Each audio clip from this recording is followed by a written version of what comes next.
the general elections 2025, this is somewhat low-key, one of the wildest election that we have. At least in the last 2 or 3 terms before. I think, in the last 2 or 3, this is probably one of the wildest ones yet. Yes, because like, suddenly there's a pickup of interest. Everyone is being so vocal about it. Like, everyone is talking about it. Like, regardless of like the pioneer generation, even Gen Zs are talking about this. Oh boy, here we go. Yeah, I mean like, I'm sure they have to care about this, like especially for the first-time voters. I'm pretty sure that most of them are Maybe, yeah. first-time voters. Wait, have you voted before? Of course I have. Yeah, the first time. I think the previous one, during COVID, right? Yeah. I think it was before that. Oh man, I shouldn't say that. Yeah. I'm just exposing my age. Yeah. Okay.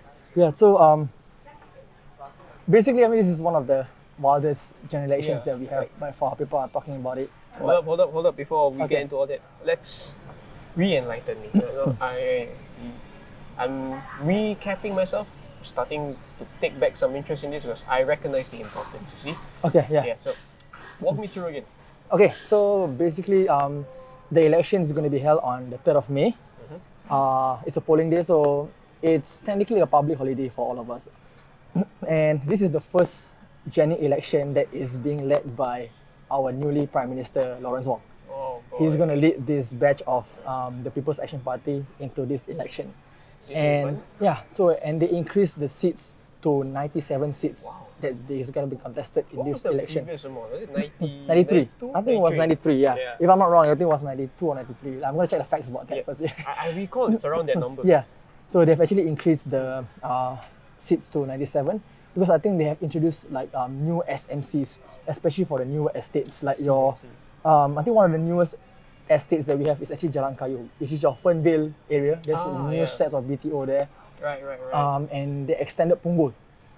Yeah, Punggol used to be part of Pasir Ris, but it has become on its own right now. Yeah, GRC on its own, because I think with the new estates in North Shore, Punggol Coast, your Punggol and the area. Yeah, what you call it? Is that where the SIT is? Yeah, Punggol North, Punggol Coast. Yeah, the digital district thing. Yeah. Yeah. So I think they have actually extended to as its own GRC. Yeah, so basically that's technically how it works. Okay. So polling day on the 3rd of May, you have to vote before 8 p.m. and then the returning officer will announce the results immediately after the polling day ends. Yeah. I'm quite curious. So you did mention this time around it will be the first ever election where Gen Zs are going to vote. Yeah. What's your take on that? I don't know. Like, the thing is, I realized that this has been one of the most vocal generations. Right? Yeah. I feel like everyone is suddenly talking about it. Yeah. I mean, compared to, let's not even go like 10 years prior. Let's just take the previous election. Like, yes, we were all, it was during the COVID era, so it was the pandemic, circuit breaker. I remember that. Yes, everyone was talking about it here and there, but a lot of things weren't happening at that point of time. Like, there were no physical rallies, there was no physical wall boxes because everyone was stuck at home. Yep. Yeah, so there wasn't really like a big hoo-ha for this. But this is like our first election ever since pandemic. Yeah, and this is actually shaping up to be one of the best ones. So, again, I'm going to add on to your point. I feel Gen Z is really vocal. I think we have misunderstood this generation. We called them lazy, we called them unwilling. But as we get older, we realize their concerns are valid. And I want to know how that concern can translate into current voters today. Because they're more vocal. What do you think their views on this? Because, you see, like, let's before we even get to like Gen Zs, right? Like, do you realize, like, why are suddenly people starting to care about the election as much compared to before? Do you realize that? Like, previously, like, no, even though there were elections and people were going to rallies, but they weren't really speaking much about the election. And suddenly, like, everyone is becoming like a political analyst and just analyzing things here and there, and everyone is just talking about it. I can think of one of two very generic reasons for this. One, we are Singaporeans. We complain about every damn thing. So, yeah. Two, is the current government actually doing a good enough job? Because that's if a question. Not, people would not be so analytical about this. I think that's the thing. It's because they know this is going to affect them. Because let's see, for the past 10 years, right? Technically, we were still in our youth. So it wouldn't care for us that much. And now going into like our midlife, going to our midlife stage, like I feel like it's starting to affect us now. Like we can feel the effects I think it's the of the effect- past election. Yeah, like I think the effects of us voting previously have directly translated into the situation now. Technically, we suffer. Yeah. God damn it. Yeah, because like, I think the decisions that was made by the generation before us, we are feeling the effects of it. Right. So I think that goes to our question, like Gen Zs are starting to care more about the election, I think it's honestly because they are picking it up much faster than we are. right? Yeah. But do you think like let's speculate, like what do you think are some of the concerns by Gen Zs? I mean, like it's pretty straightforward that for us it's more of like the cost of living, it's more of the affordability of housing, healthcare.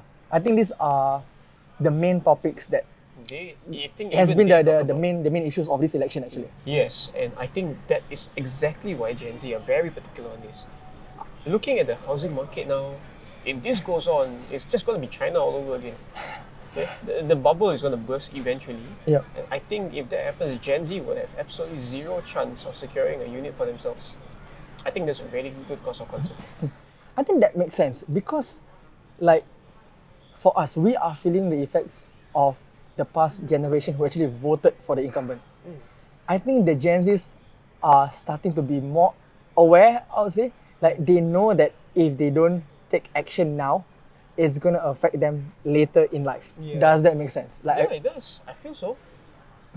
Or they could just be doing it for just pure vibes.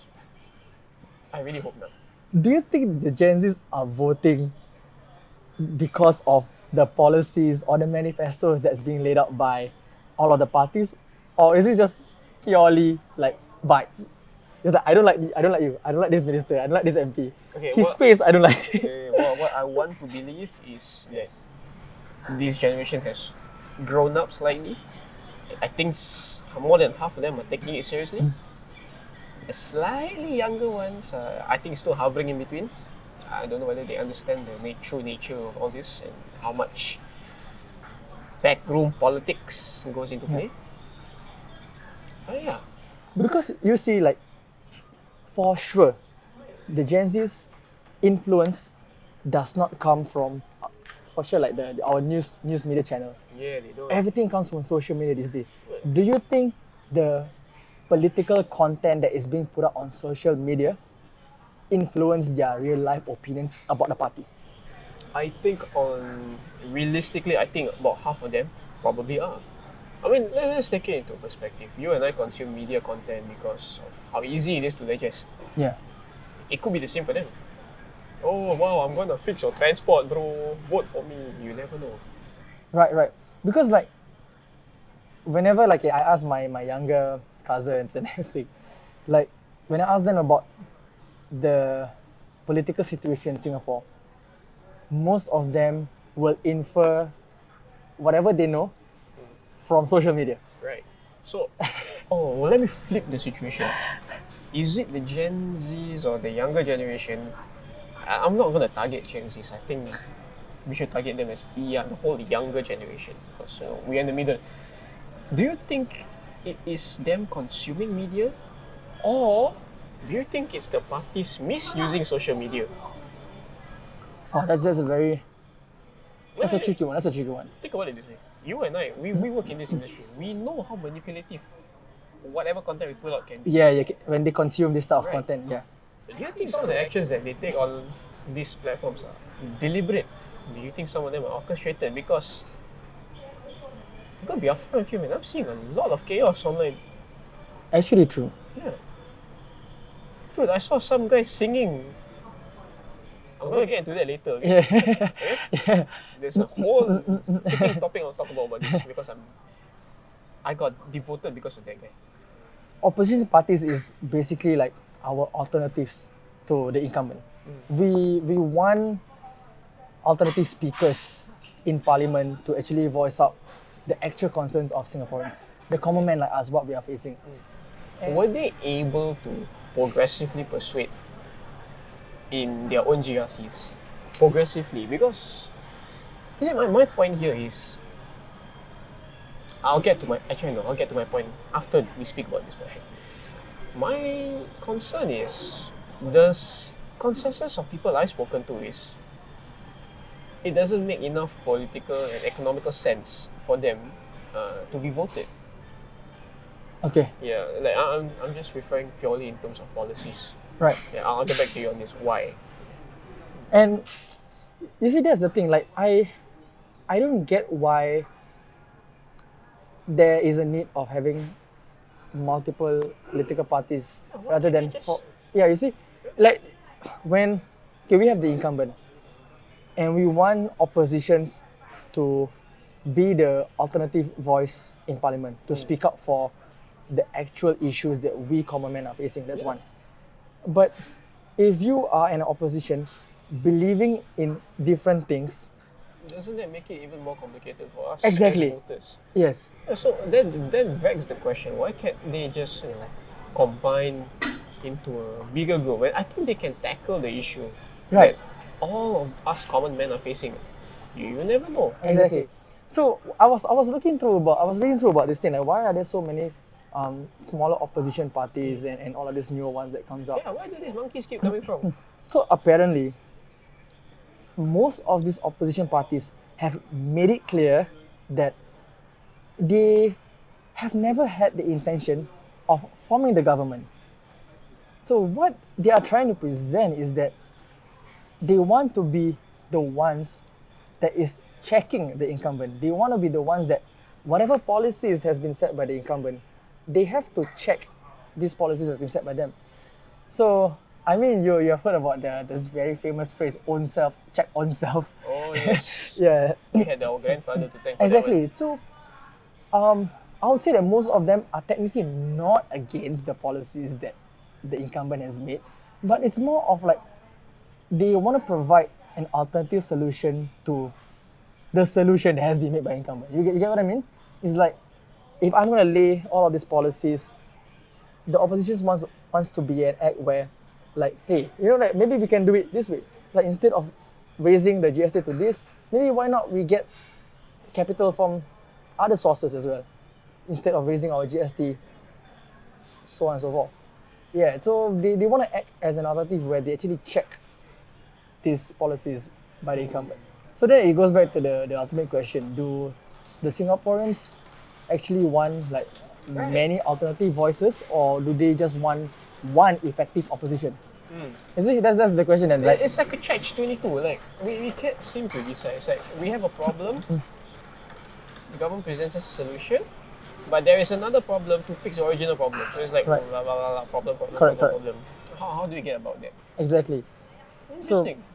But I mean, like, if you were to look at the oppositions now, I feel they've actually built their credibility and I would say personal branding, because like I think over the years, the margin of the incumbent winning, right, is getting lesser and lesser. So like the margin is not far. Like it used to be like 80-20, and then over time it becomes like 70-30, 60-50, 60-40, and the previous election, you can see like margins as close as 52-48, man. man. That is very close. That's very close. Yeah, so I'm actually quite excited to see like Yeah. how the main oppositions actually. Right, I mean, I would say not even the bigger boys, like the smaller oppositions. I'm not surprised if they actually even win like 25 or 30% of the vote, for like these smaller, newer oppositions. That will make actually a very strong difference. And if it does, I can tell you, it will mark the beginning of a whole new system. Because if the new incumbents can gather at least 30% votes in a certain area, Yeah. they can eventually do that 2 or 3 elections down the road. Yep. And we will live to see it, and we may or may not regret that. It really depends on them. Correct. Yeah. That is such an interesting thing. What's an election without manifestos? Okay, I'm going to be honest here. Like, do you actually read manifestos from all these parties? No, I don't. Like I said, I try my best to just focus on facts, and I don't really care. But yeah. do you think that all of these manifestos, are they even realistic promises? We're not gonna name, No, we're not going to name it, of course. but we're just gonna say what the policy is, okay? So one of the manifestos that we are reading is they are suggesting to have shorter BTO wait times. I'm going to tell you up front. Is that realistic? No.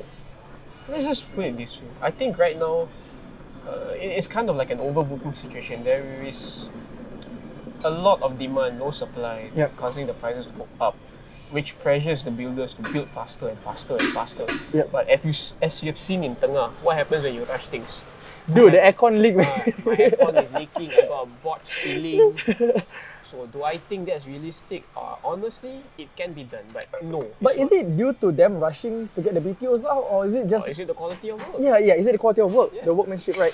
So again, there's a lot of factors to this, and this is just one of it. I personally don't think this is a good idea, and you have to take into account. Okay, I saw this one lady online. It presents a lot of us Singaporeans actually. We Singaporeans are a complaining bunch, Yep. so we have to take that into account. Like, is it really we want shorter waiting times, or are we just impatient for it, or we just complain because we can complain about it? Let's take a look at another one. Oh, adjusting national servicemen's pay. If you keep increasing that, they will never take NS seriously. But don't you think if to increase okay, I mean, you can never pay back the 2 years that we can have never actually pay served, back. right? But will that increase the productivity in national service? No, it will not. Because matter of fact is there is no motivation to serve the national service in the first place. What does money have to do with it? Do you think like by increasing the allowance, okay, we don't even talk about salary, allowance, okay, will that at least boost the morale or productivity of the NSF? Okay, so I view it this way. By doing that, yes, you can boost the morale. But without the base, what's the word? Base motivation to even serve in the first place, no matter how much you increase the morale, they are just going to look at it as, I have 2 more years to serve, I don't give 2 fish. Especially for those NSF who are in a different stage of life where they are serving when they already have kids, let's say, they already have kids. Are we using about fresh NS men who are just enlisted? Or? Just enlisted. Oh, damn. Yeah, let's say if That's they, no, let's not go to that part. That's what I'm saying. Yeah, some of them may have kids while enlisting and they may need to support the family. Damn. I mean, by increasing the wage, the allowance of national service, our national servicemen is that will probably like reduce the chances of them even moonlighting. Is it? Yeah, that does. Most of them that I know are actually doing Grab and Foodpanda outside while still serving national service, you know. Yeah, but again, Wouldn't that tackle the problem? that would tackle the problem, but that would also beg you to question. There's basically 2 ways to look at this. Are they being paid enough? Or are they being given enough reason to serve? Okay, I mean like, if you were to ask me if I'm being paid 560 a month and if I have a kid at home, like, dude, Yeah, that's definitely not enough. And yes, I think if that was the case, there will be a strong justification of why I should be increasing the pay. But yeah. if you do this, that means everybody gets the increase. I mean that makes sense because like, I mean I'm using 560 because that was my time lah. That was like almost 8 to 10 years ago lah. But now I think it's about 600 for a private or recruit. I think for a recruit, I think it's about 600 to 700 now. I'm not Dude, sure about that's that now. a lot. Yeah. And only if you hit the sergeant rank and above, you get 1,000 plus. Yeah, so And you know, I know. I think so. Or is it only officers? I'm not sure. I need to check. I think it differs between the organizations. So the ultimate question that we have for manifestos is, do voters actually care about them? Yeah, voters ultimately care about themselves. Are they voting due to manifestos, or is this purely just vibes? Yeah, right. Do you think? Like, Uh, if you were to choose either one, I'm going for vibes. If I feel your policy, I'm voting for you. You're gonna feel you, bro. Okay, now we've been talking about the questionable point. Let me just bring into what I feel is a positive point in the same party's manifesto. yeah, okay. beyond poor mental health. In Oh, Indonesia, that's right, actually quite a hot topic it's a very to hot talk. topic, and I'm coming from a perspective where I agree. In recent times, it is bloody stressful living on this island. It does get to us sometimes, and I think some of our bosses who don't suffer this problem or may not even be aware of the problem Yeah. often misunderstand the people like this. I think that causes a lot of friction. And yeah, I think reaching out for support, I think that could be a positive thing. I mean, if you look back, right, like let's take just like 6 years ago, before the previous election, dude, mental health wasn't even like a thing. wasn't a thing. It wasn't even like a real diagnosis or like a Bro. real condition or disease that's Yeah. being acknowledged as a disease. Right, people just used to think like, hey, you're crazy, go. I feel like in recent times, people has been more vocal with mental health. Yeah. I think it's getting the limelight that it needs. I feel like it should be something. It should be acknowledged that a lot of people Yes. are actually suffering from mental And- health issues. Right, and I think opening up avenues for these people to understand, come to terms, and move on with their issues. We always have this stigma of like when someone suffers from mental health, it straight away jumps into like you crazy. Yeah, then But actually, it's not. it's not the case. Yeah, It's actually a diagnosable problem. Correct. And there are other people with the same issues, and there are so-called methods to mitigate, cope with the issues, and go forward. To have this support for mental health is actually a very good. It's a good step forward, especially for the younger generations. And I mean, like you should know, like our parents' generation, they never believe in mental Yeah, health. they don't believe in this shit. Yes, yes. Yeah. So I feel that's a very good manifesto. That's Yeah, vibe check. Vibe check. See, I told you that we're in for the vibes. Vibe check. Yeah. Let's move on to this, the modern era of politics. Right. So I really feel this is the TikTok era. I mean, like just to put it on simpler terms, this is the TikTok era of politics. Okay, so I mean, like TikTok has been on a roller. Yeah. And to start off this conversation, I'm gonna go back to my topic of why I chose not to care. Okay. So you must understand, okay? I'm gonna expose a little bit here that I'm voting for the Ang Mo Kio GRC. Yes. When I was scrolling TikTok one day, I saw one of my fellow opposition parties who was singing to try and get appeal. I don't know which team in the right state of mind was telling him that, bro, if you sing, people will vote for you. I don't know what he was trying to do. Dude, he literally like trying to use all of the cards that he has in his arsenal, bro. Bro, the Like- man was legendary. And when I found out he was contesting in Ang Mo Kio, it made me give up hope. You want me to vote for this man? To be the Minister of Karaoke? I cannot. No, this one, vibe check. Oh, no vibe, no vibe. No. I mean, no offense, okay? Yeah. But did you literally see the feel and emotions when he sang the song? Dude, I can feel that he's really in it, man. Yeah. He's like, I wish he had that for Majula Singapura. he's literally like, you know what? I think the voters are gonna sing for me. Like they're gonna vote for me. I'm gonna sing for them. They're gonna vote for me. I don't know. I hope they vote for him too. Okay, but you know what? Now that we have cleared on that, and that was actually one of the most entertaining things that has happened in GE. Right. And this was the only one I was aware of because it happened in the GRC I'm voting for. Now, I want you to enlighten me. What other nonsense has been happening this time around? And what were your favorites on the previous ones? Oh wow. Okay. Let's see. Okay, this may not be, I would say, one of the the highlights of this year. But this is just something that I observe for most of the parties. I realized that when when they introduce new faces, new candidates, and when they introduce all of these new faces, new candidates, they have to do like a introductory session. Let me guess. Is this where all of them are gonna say, I come from a certain background, Yes.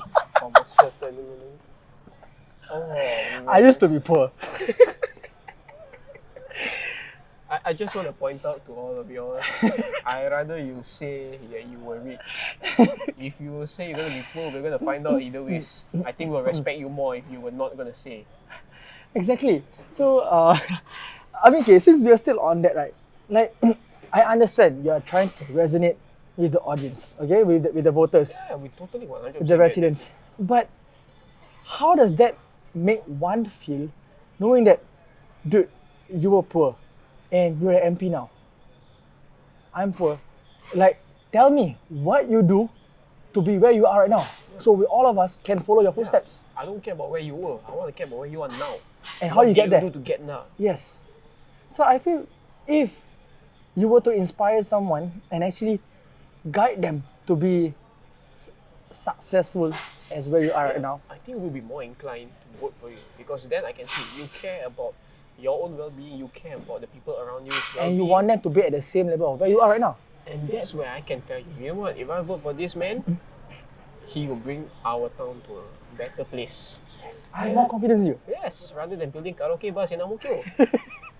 Yeah, because like, if you're gonna say that I come from a poor family, and I understand what you are feeling. No, you don't, bro. Exactly. You don't.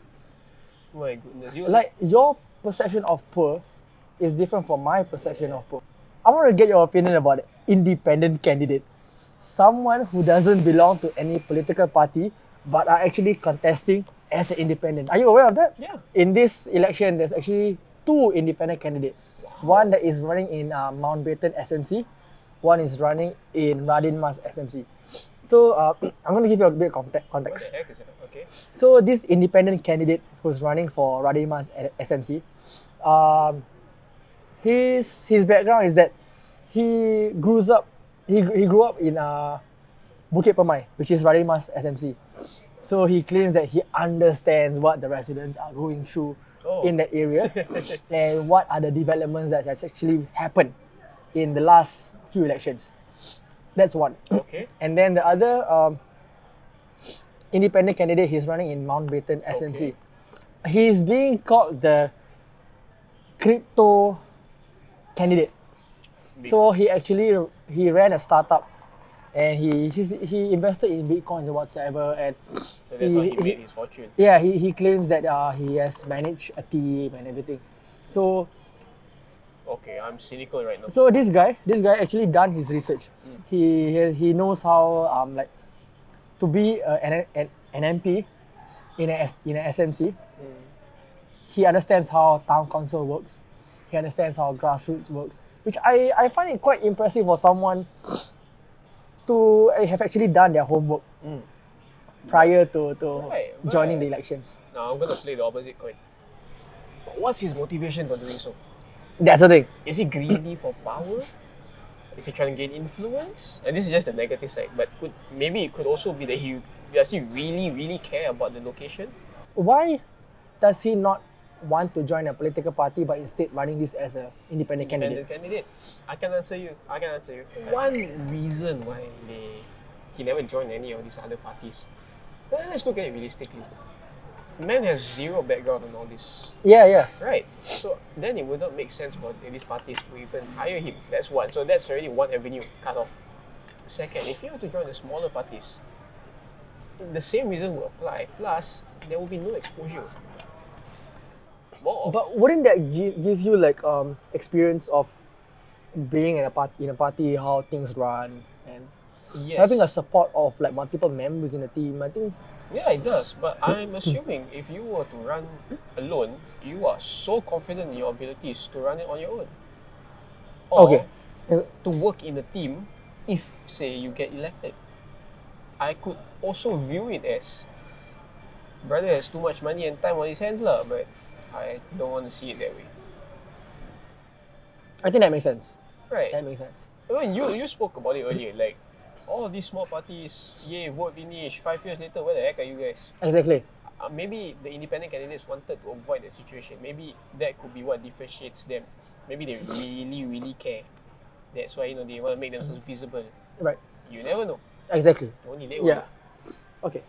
Okay. I mean, like before we sum up this entire conversation, like the highlight of this election I think there's these three main issues that is the highlight of this election. The overall cost of living, housing affordability, and job security. Oh. These are the three highest concerns of Singaporeans. So, I mean, what are your thoughts about that? Like, will you vote based on those three issues or? And let's look at it this way. Cost of living in Singapore is ridiculous. Yeah. And it's been increasing non-stop. Our own wages are barely keeping up with inflation. We are not even beating it by the minimum of what, 2%. Yeah, man. Yeah. Housing affordability, now I know you've secured your own as well already, but you've seen the market. Dude, but at the price that I got is way more than what it's supposed to actually Right. cost, man. So, I spoke with my mom on this a couple of years back, and my sister as well, just very recently. They bought that house that I'm staying at, which is a 4-room unit. They bought that at what, 280k. Yeah. That unit right now is worth at least 700. Now, I think we are lucky because in these times, we are still able to afford this ridiculous pricing, and Yeah. credit to the government as well because they have made as much measures possible Correct. to make it affordable for us. Yeah. But I feel that they are approaching the limit of what they can do, Correct. and once this trickles down to our next generation, our sons, our daughters, when they want to buy a house, oh bro, oh wow, what a nice HDB, wow, 2-room flexi. How much you buy? 800k, nenek kau bro. Holy shites. You never know, man. You never know. You never know. Are we gonna be a new Hong Kong? You decide, man. So then it comes to this one question, or probably this one thought. Like, you know, like for some, yes, it may concern them, but for some, it may not concern them. So like, I think for those that does not really concern them, I'm sure many of them has this thought like, my one vote won't change anything, what? Yeah. But I think they are losing out on the bigger picture there. Yeah. For those who say that, I just want you to know that if you have that thought, there are probably 20 others who have the exact same thought. If all of you just empower your vote, It could have become like actually, yeah, it could swing. it could actually be compiled to at least about what, 30%, man. Yeah, it may not be now, but it may be in the next one. But as long as you have the freedom to think, Yeah, there'll always be someone with the same mindset as you. correct. Yeah, so don't just think of it as your one vote won't count. Except if you're in Ang Mo Kio lah, that's a different story lah. Exactly. And okay, let's make it interesting. Like, if voting was optional, where you go? If voting was, honestly speaking, I wouldn't, unless the situation is so dire. Like I'm talking dire as if I can't afford my house. Every job I go to is firing me because of economy. I can't keep up with the cost of living. Like, fuck. Oops. Like really desperate situations. Yes, I will go and vote. Other than that, no, because So you rather will go JB on polling day. oh yeah, boy. You give me a free holiday, I'm going Right. for a holiday. Exactly. Before we end this part, I want to go into this segment, just for the fun of it, so that actually when we look back, I mean, it's something that we can actually, like laugh about it and smile about it. Okay. So I've been wanting to do this for so long, and I want to do like a prediction with you. Okay. Okay. Wait. So before that, I'm going to give you like a few context, okay? Okay, so I'm not going to go into like all of the GRCs and SMCs, but I'm just going to highlight the hotly contested areas, which I feel is a must watch this election, okay? Okay. So one of it being the Bukit Panjang SMC, okay? Okay, let's So, take a look over here. That's where our SDP Dr. Paul Tambaya, Ooh. he won the previous, he didn't win. He lost the previous election at a very small margin. And that was the contest that has the smallest margin gap among all of the other I see. contests amongst oppositions. So basically, if he manages to secure a seat this time around, that would mean we have an emergence of A new I would say opposition. a third opposition. Yes, no, a second opposition. Yeah, second opposition. Right? Yes, in the In the whole context of parliament, yeah. in parliament. That would be So interesting. I feel that I'm just gonna give you a little bit of context of Dr. Paul Tambaya. So because he appeared in multiple podcasts and I've been listening to all these podcasts. So apparently that the reason that the voters are voting for him, it's because he mentioned that there's this conspiracy theory that's going around. He says that most of the voters find him as the most competent opposition Really? candidate Okay. amongst all. Why? Why is there this theory going around? Because he is, first of all, a doctor. He is a president of this infectious disease committee. Yes. Yeah. I'm reading it right now. He's the chairman of this. And that is actually a big deal in Singapore. It is. And to have a doctor talks about healthcare, he knows his shit. He knows his crap, man. Exactly. So I feel that's why like this conspiracy theory that's been going around, like why they felt that he was the most competent. Because he Candidate. is an actual doctor. Yes, So he holds his weight. His words hold a lot of weight. correct.